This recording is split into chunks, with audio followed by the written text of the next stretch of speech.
Assalamualaikum warahmatullahi wabarakatuh. Perkenalkan, nama saya Alfi dan yang sebelah kiri saya sebelah kanan saya bernama Ibnu. Baik, pada kesempatan kali ini kami akan memberikan di channel kami ini tentang satu sisi lain dari sejarah yang belum banyak diketahui oleh orang banyak. Oke guys, terus pantau channel kami ya. Bye bye.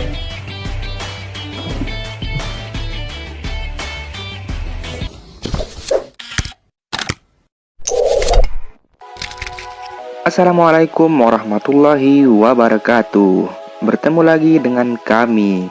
Pada kesempatan kali ini kami akan mengungkapkan salah seorang tokoh yang berperan aktif dalam peristiwa yang menjadi tonggak sejarah nasional. Ia adalah tokoh Sumpah Pemuda dan Manifesto Politik pada tahun 1925.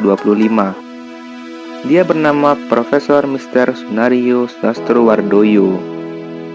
Dia lahir di Madiun, Jawa Timur pada 28 Agustus 1902. Dia merupakan anak tertua dari 14 bersaudara.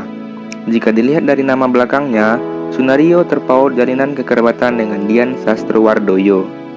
Ya, salah seorang aktris wanita paling mumpuni di Indonesia saat sekarang ini. Dian Sastro merupakan cucu dari Sumarsono Sastrowardoyo, yang tidak lain adalah saudara kandung Soenarjo, adik yang ke-11. Jauh sebelum Indonesia berpeluang menjadi negara utuh yang berdiri sendiri dan berdaulat penuh, Soenarjo Sastrowardoyo sudah memikirkan konsep yang dirasanya paling tepat untuk wilayah luas yang dulu dikenal sebagai Nusantara. Mr. Soenarjo, begitu ia akrab dipanggil, yang mempunyai keyakinan bahwa Indonesia tidak cocok dijadikan sebagai negara federal. Baginya, negara kesatuan adalah yang paling ideal. Soenarjo menguraikan itu saat menjadi pembicara di Kongres Pemuda II pada 27 sampai 28 Oktober 1928 di Jakarta.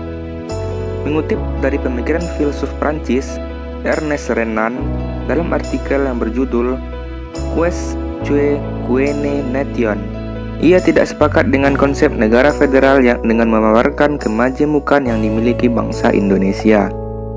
Berbicara pada sesi terakhir di depan peserta kongres melalui pidatonya yang bertajuk Pergerakan Pemuda dan Persatuan Indonesia, Soenarjo berkeyakinan bahwa perbedaan ras, bahasa, agama, kepentingan, hingga melimpahkan sumber daya alam akan membuat bangsa ini lebih kuat jika punya keinginan untuk hidup bersama, atau dalam istilah Renan, le désir de vivre ensemble.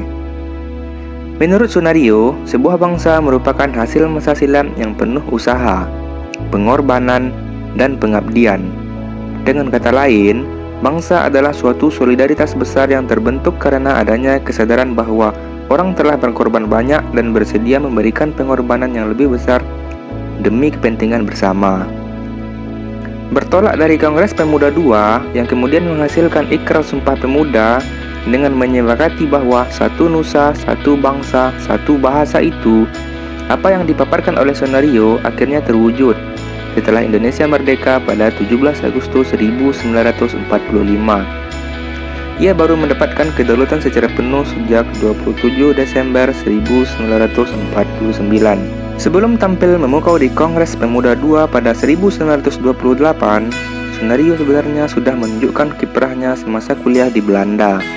Ia aktif bersama Indische Vereniging atau Perhimpunan Indonesia, organisasi para pelajar atau mahasiswa Indonesia yang sedang menuntut ilmu di negeri kincir angin. Terkait konsep bentuk negara, Hatta ternyata berbeda pendapat dengan Soenarjo kendati keduanya sangat berkarib atau akrab. Soenarjo mengakui itu dengan mengungkapkan bahwa Hatta lebih cenderung memilih konsep federasi untuk negara Indonesia kelak, sementara dirinya tetap yakin terhadap negara kesatuan. Pemikiran tentang kebangsaan sebenarnya sudah menjadi fokus Soenarjo semasa di Leiden dan aktif di Perhimpunan Indonesia itu. Ketika usianya masih sangat muda, pada usia 23 tahun itu, ia mempunyai andil besar dalam merumuskan manifesto politik yang dirilis dari Belanda pada tahun 1925.